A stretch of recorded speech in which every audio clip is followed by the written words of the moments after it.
My wife threw my business cards in the trash at Thanksgiving. "Nobody cares!" Her family laughed. Her uncle picked one out, read it, and his wine glass shattered on the floor. He looked at me. This title, is this real?" I did not flinch. I just reached for the gravy boat and smiled that same tight-lipped smile I had spent a decade perfecting.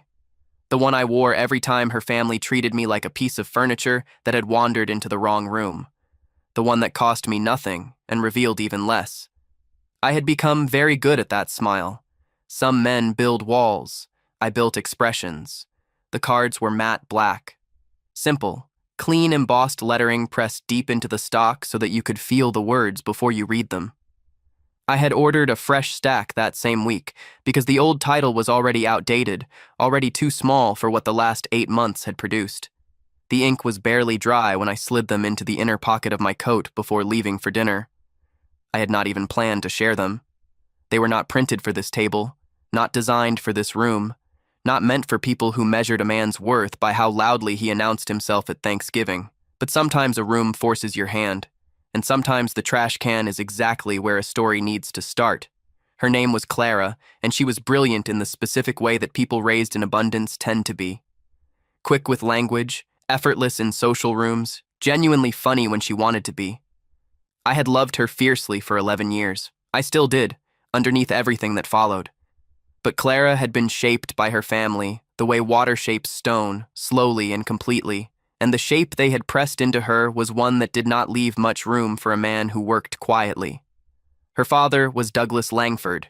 He ran Langford Supply, a regional logistics and warehousing company that had been in the family for 2 generations and had peaked somewhere around $42 million in annual revenue. Douglas was the kind of man who filled every room he entered before he even sat down. Big handshake, bigger laugh, immediate eye contact that said, "I have already decided what you are worth, and you should feel lucky I am still looking at you." He had built something real, and he never let you forget it for longer than 4 minutes at a stretch.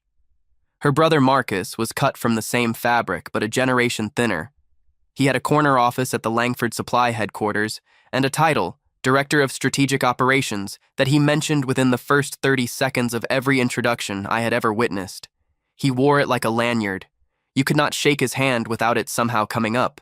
He had the confidence of someone who had inherited both the office and the belief that the office meant something extraordinary. Even the cousins had business cards. Even the cousins referenced quarterly figures over the dinner rolls. This was a family that treated professional identity as table stakes for basic respect. And for 11 years, I had not provided them with the version of that identity they could read and approve and file away. I was Clara's quiet husband, the one in logistics, the one who worked on distribution projects, the one with the vague answers. When Clara found the stack of cards in my coat pocket that Thanksgiving, she did not even pause. She walked them to the kitchen trash, held them over the open bin with 2 fingers the way you carry something you found under the couch, and let them fall. She came back to the table and said nobody cares, and the room agreed loudly and immediately. Marcus was already talking before the cards hit the bottom of the bin. He said executive partner sounds like something you print when the pyramid scheme needs a rebrand. He had the kind of delivery that assumes the room is already laughing, and the room was. A cousin, Bethany, the one who had spent 4 years at a marketing firm and wanted everyone to know it, suggested I had used the self-serve kiosk at the office supply store. She pantomimed pressing buttons on a machine with her wine glass raised, and her mother nearly knocked over the breadbasket laughing.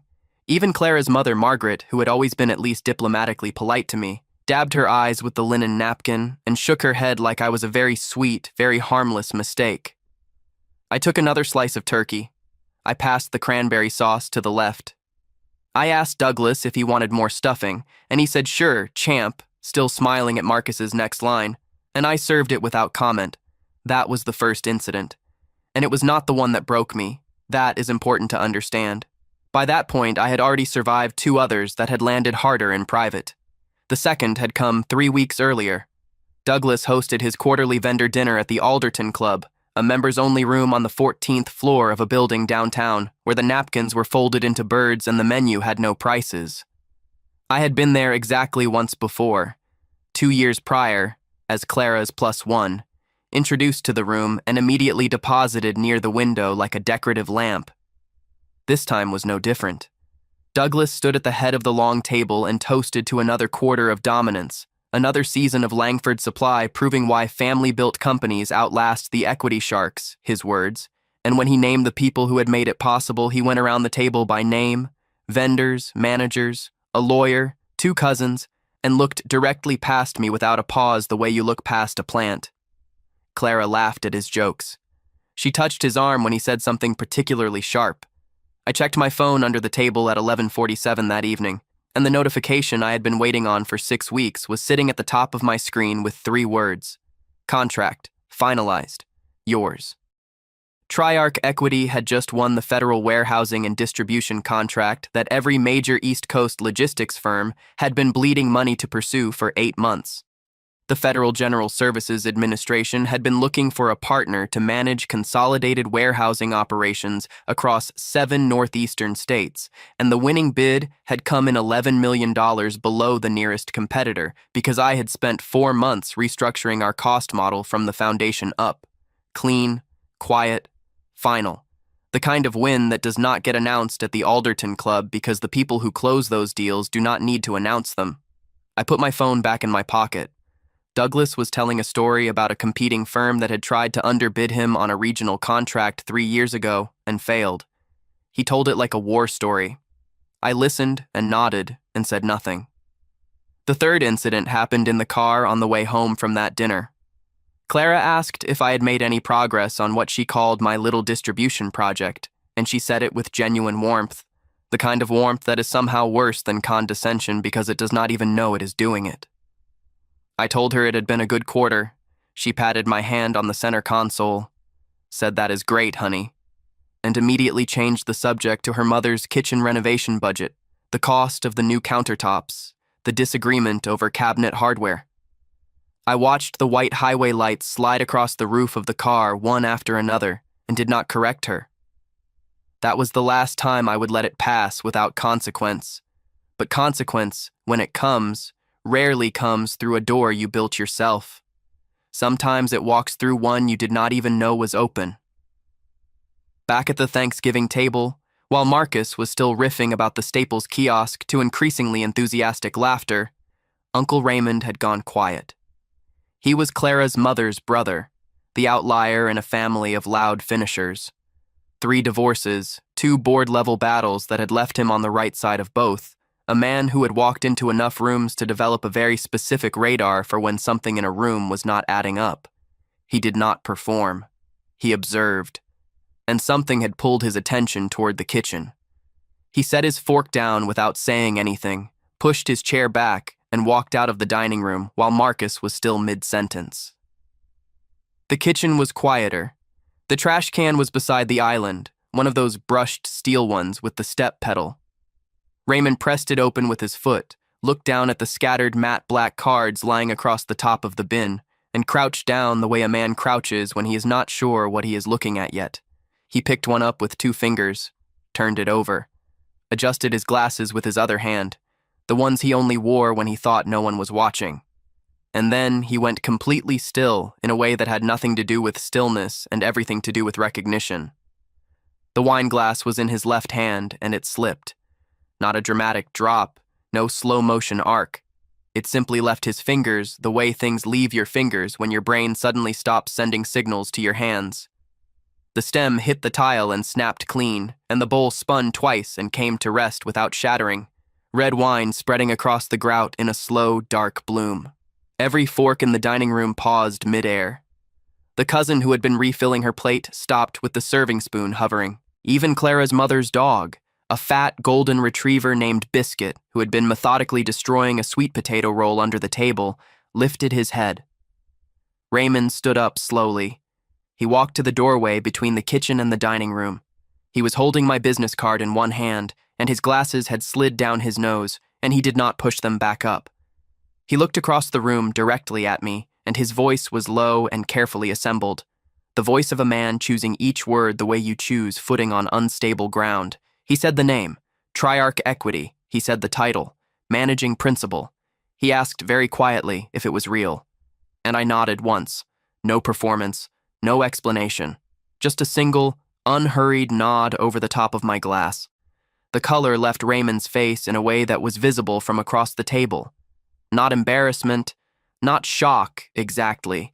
Recognition collapsing into arithmetic, very fast arithmetic, and the answer coming out wrong for everyone in that room except me, because Raymond knew Triarch equity. Of course he did. Anyone who had spent serious time in East Coast logistics and supply chain at the executive level over the last 4 years knew Triarch. They had restructured 3 regional distribution networks, absorbed 2 struggling mid-sized competitors at undervalued prices, and most recently, and most significantly, they had won the Federal General Services Administration warehousing contract that Douglas Langford had personally told 2 separate vendor dinners that Langford Supply was positioned to capture. Raymond knew what managing principal meant at a firm like Triarch. It was not a title you printed because the pyramid scheme needed a rebrand. It was not a Staples kiosk production. It meant that I was not adjacent to the deal. I was the deal. He looked at Douglas, then at Marcus, then back at me. And the thing about Raymond that made the next 60 seconds so particular was that he did not say all of this out loud. He did not have to. He simply stood in the doorway with my card in his hand and let the silence do the arithmetic for everyone else in the room. Douglas noticed the silence first. He looked up from his plate with the expression of a man who has been the loudest person in every room for so long that quiet registers as a malfunction. He said, "Raymond, what is wrong? Are you all right?" And Raymond turned the card around and held it up so the embossed lettering caught the light and said, "Douglas, do you know who your son-in-law works for?" It was not a question. It came out flat and declarative, the way you read a sentence from a document rather than ask it. Douglas squinted. He was not wearing his glasses. He said something that started as a dismissal and ended as silence, because Marcus, who had been about to refill his wine, had already crossed behind his father and read the card over Raymond's shoulder and gone the specific color of a man who has just remembered every joke he made in the last 40 minutes. I set my fork down. I folded my napkin. I placed it beside my plate with the same deliberate care I placed every document on every conference table in every room where a deal was about to close, and I spoke for the first time in what felt like an hour. I told them it had been a genuinely good quarter. I told them the federal contract had finalized 3 weeks ago. I told Douglas, specifically and directly, that Triarch had been the winning bid and that I had been running point on the proposal since February. I told him this without cruelty and without the smile. The smile was done. I was not performing for this room anymore. Clara had not moved. She was sitting with her wine glass halfway raised, and her eyes moving from Raymond to her father, to me and back like she was watching a conversation in a language she was only now discovering she had never learned. The weeks that followed were not loud. That is the part nobody anticipates. They imagine the confrontation, the apology tour, the dramatic sitting down and reckoning. What actually happened was quieter and more complete. Douglas called me 4 days after Thanksgiving. He did not apologize directly, because men like Douglas do not have that particular gear, but he asked about the GSA contract with a specific and detailed curiosity that told me he had spent the intervening days doing research and had not liked what he found. He asked about Triarch's pipeline. He asked if there were partnership opportunities worth exploring for Langford Supply. I told him I would have to check with the principals and get back to him, which was both true and precisely the right answer to give. Marcus sent me a LinkedIn connection request. I accepted it after 2 weeks, which was neither fast nor slow, just measured. Raymond called me the Monday after Thanksgiving and talked for 40 minutes. He was the only one who actually asked, directly and without softening it, why I had never said anything. I told him the honest answer. I told him I had not needed anyone in that room to know. The work did not require their awareness to be real. The contract did not need Douglas Langford's approval to have finalized.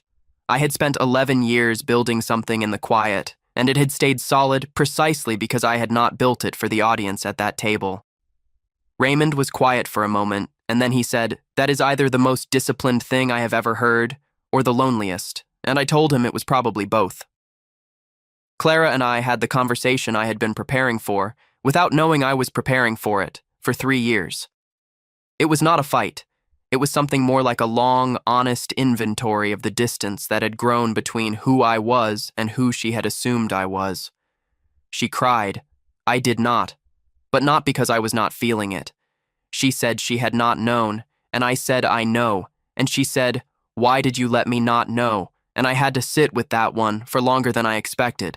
The answer I finally gave her was that I had needed to know for myself that I could build something real without anyone's validation propping it up, that I had watched her family perform success her entire life, and I had needed to know the difference between performing it and doing it, that the work was the proof, and the proof was always going to be enough for me, and I had not thought clearly enough about whether it was also enough for her. We spent 6 months in that conversation, circling it from different angles. And somewhere in month 4, we started building something new out of the wreckage of the assumption we had both been living inside. It was slower and more deliberate and significantly more honest than what we had before, which is to say, it was harder and also better. The last time the Langford family gathered this past summer at Douglas and Margaret's house for the 4th of July, the dynamic had shifted in the specific way that things shift when the underlying math changes and everyone knows it and no one says it directly. Douglas shook my hand differently.